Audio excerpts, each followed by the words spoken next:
திமுகவுடைய இன்னொரு கோட்டை தான் வந்து திருவாரூர்.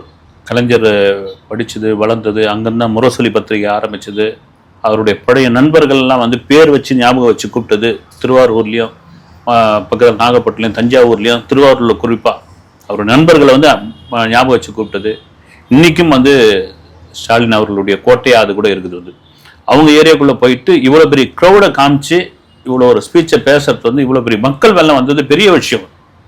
நீங்கள் இவ்வளோ வருவாங்களா அப்படின்ற மாதிரியான ஒரு விஷயம் இருந்தப்போ இவ்வளோ பெரிய கூட்டம். அதில் என்னென்ன வழிநெடுங்க வந்து பார்த்தீங்கன்னா இந்த சின்ன சின்ன குழந்தைங்களாம் கூட்டின்னு வந்து அந்த மாலையை போட வச்சு அது இருக்கும். வந்து அது என்னென்னா எம்ஜிஆருக்கும் அந்த கிரேஸ் இருந்ததுன்றாங்க வந்து திரைப்பட கலைஞர்கள்.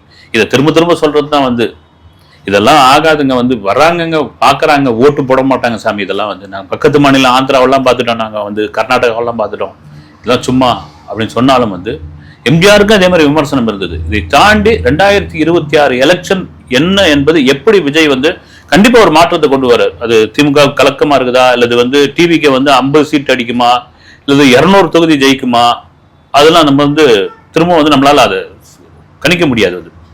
அதை தாண்டி ஒரு மாற்றம்ன்ற ஒரு விஷயம் இருக்குல்ல, அது ஏதோ மக்கள் எதிர்பார்க்கறாங்க. அது